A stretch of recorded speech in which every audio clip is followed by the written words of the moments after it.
प्रश्नकाल को विपक्ष के द्वारा चलने नहीं दिया गया। समूचा विपक्ष और विशेषकर कांग्रेस पार्टी के इस प्रयास की मैं घोर निंदा करता हूं। अरुणाचल में 8 की देर रात और 9 की सुबह घटी घटनाओं का हवाला देते हुए विपक्ष ने बहुमूल्य प्रश्नकाल को स्थगित करवा दिया। इसका कोई औचित्य इसलिए नहीं था कि पार्लियामेंट्री अफेयर्स मिनिस्टर ने स्पष्टता से कह दिया था कि 12 बजे इस देश के रक्षा मंत्री श्री राजनाथ सिंह जी इस विषय पर सदन के सामने अपना बयान रखेंगे। जब बयान रखने की बात कर ही दी तो इसका कोई औचित्य नहीं था। मुझे भी थोड़ा आश्चर्य लगा। फिर मैंने प्रश्नकाल के सूची को देखा तो 5 नंबर का प्रश्न देखकर मैं इनकी चिंता समझ गया। 5 नंबर के प्रश्न है राजीव गांधी फाउंडेशन के FCRA रजिस्ट्रेशन को रद्द करने के बारे में। अब उन्हीं के कांग्रेस के ही सदस्य के द्वारा ये प्रश्न पूछा गया और जवाब में बहुत स्पष्ट था।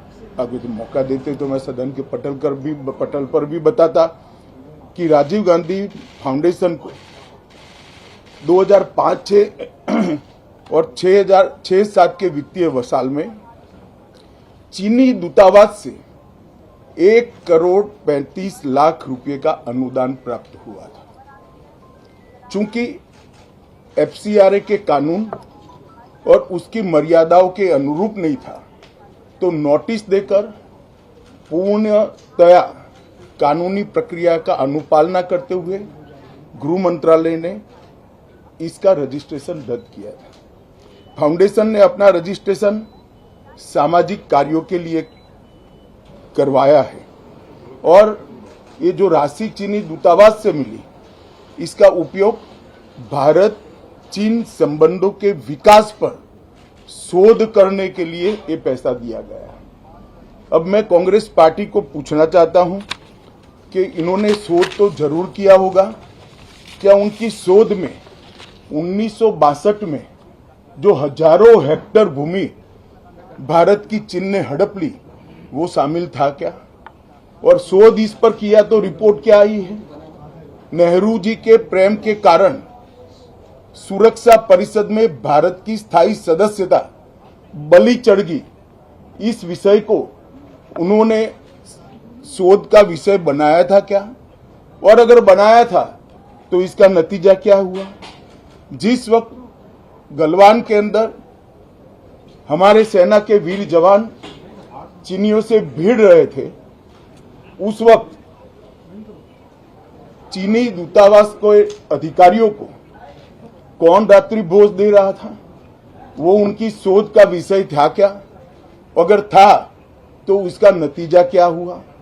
जब उनकी सरकार थी तो 2006 में भारत में चीन के दूतावास ने पूरे अरुणाचल और पूरे नेफा पर दावा कर दिया। वो उनकी शोध का विषय था क्या? अगर शोध हुई तो उसका नतीजा क्या हुआ? 25 मई 2007 को चीन ने कांग्रेस के ही मुख्यमंत्री दोरजी खंडू को वीजा देने से इनकार कर दिया क्योंकि ये तो हमारा ही हिस्सा है अरुणाचल। ये भी शोध किया गया क्या?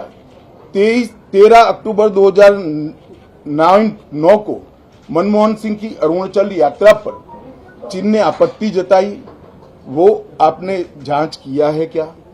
और 2010 में चीन ने जम्मू कश्मीर के लोगों को स्टेपल वीजा जारी करने की प्रथा शुरू की, ये भी क्या आपका शोध का विषय था?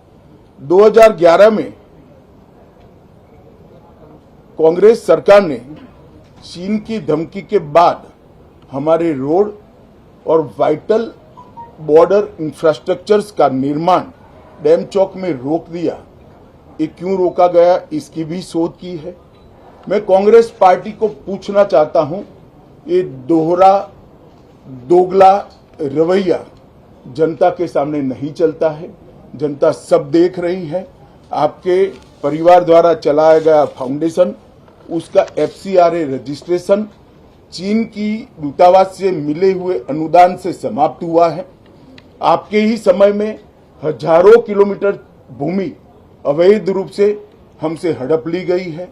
आपके ही समय में हमें मिली हुई सुरक्षा परिषद की सदस्यता आपने निजी संबंधों को बनाने के लिए चीन की भेंट कर दी है। ये सारी जनता इस सभी विषयों को जानती है।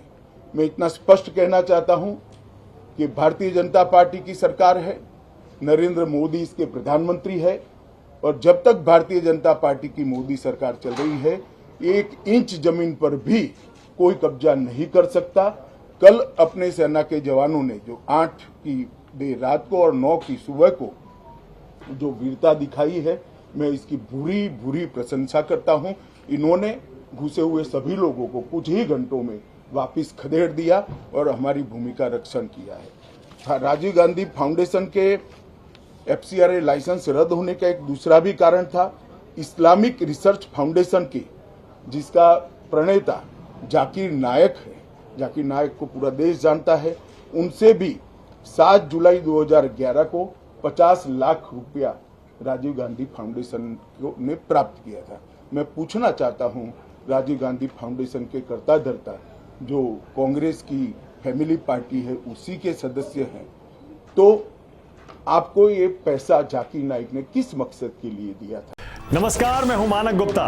अगर आपको हमारा ये वीडियो पसंद आया हो तो इसे लाइक और शेयर जरूर करें, और हां, हमें सब्सक्राइब और फॉलो करना ना भूलें ताकि आप देश और दुनिया की कोई खबर मिस ना करें।